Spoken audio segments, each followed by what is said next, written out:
Healing is as real as pain is.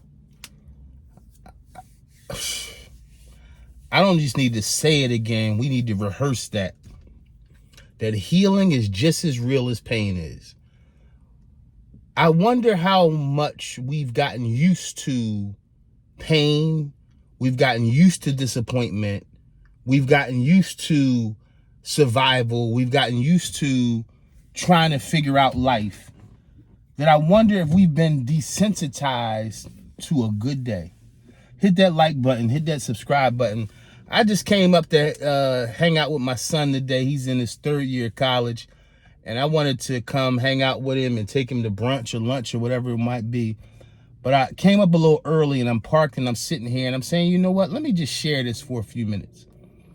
Have we gotten desensitized to good days? Because many of us, we walk around clenched, clenched, like our hands are clenched, our jaw is tight,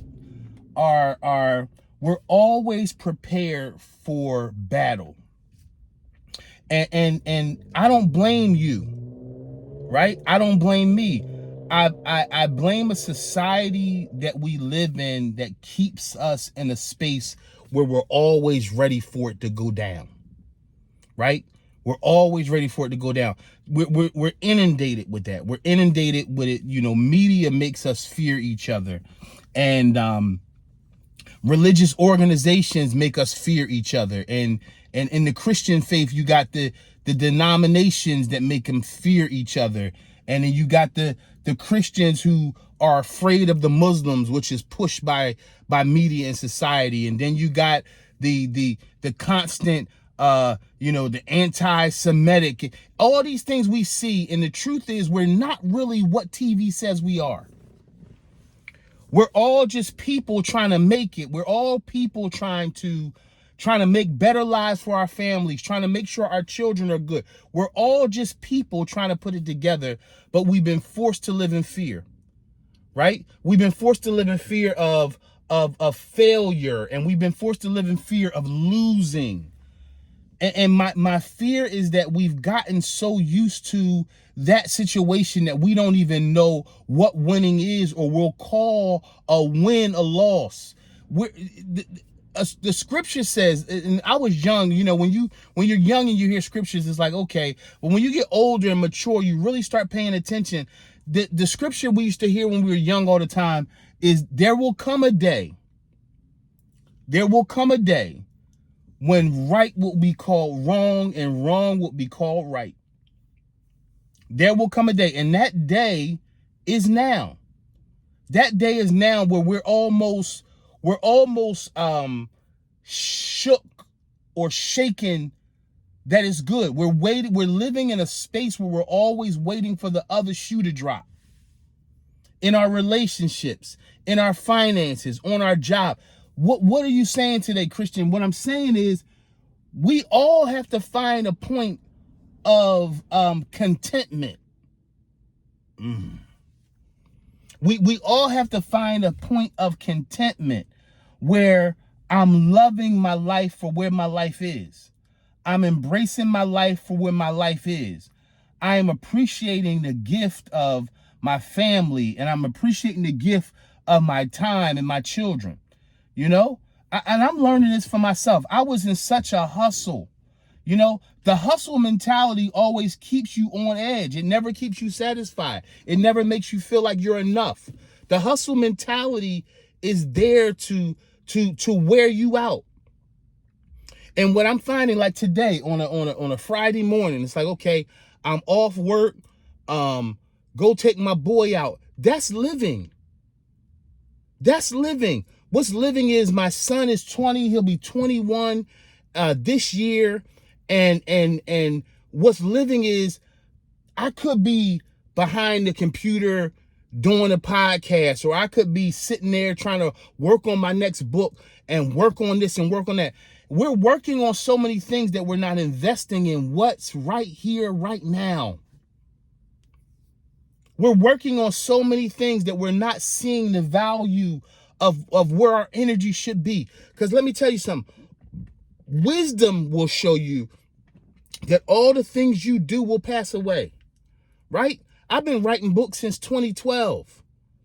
I've been writing books since 2012. And are those books good? Did they help a lot of people?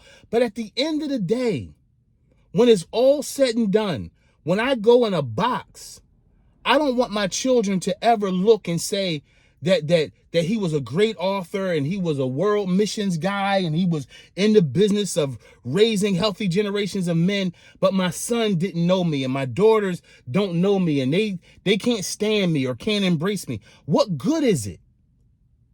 You see, and so we're such at a high pace in life that we're not embracing what counts.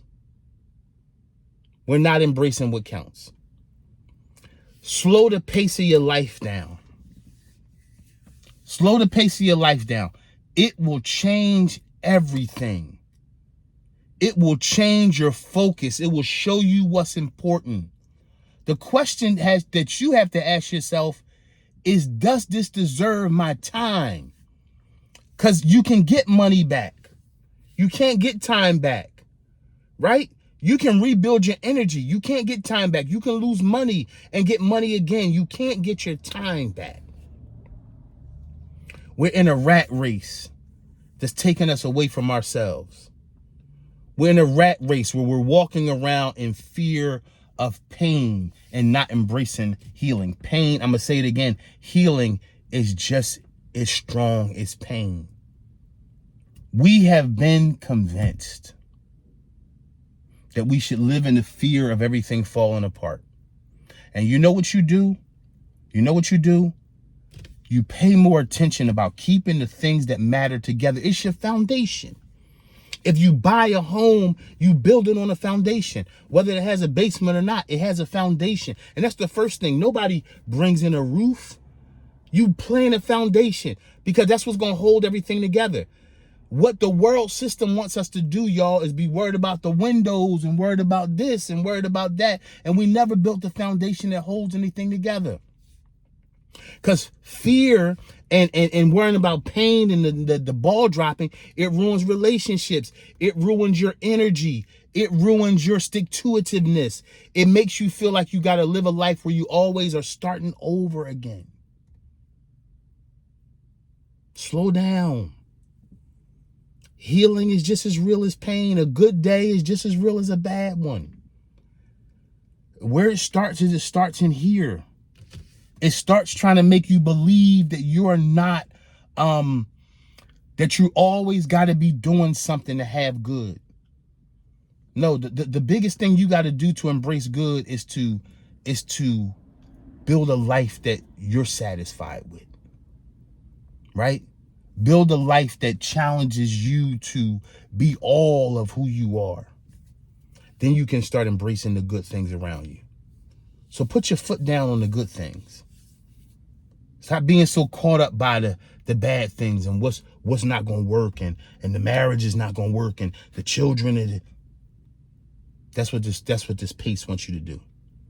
Always be in fear and doubt, waiting for something to fall apart. What if while you're waiting for things to fall apart, what if it's all coming together? What if it's all coming together? A good day is just as real as a bad day.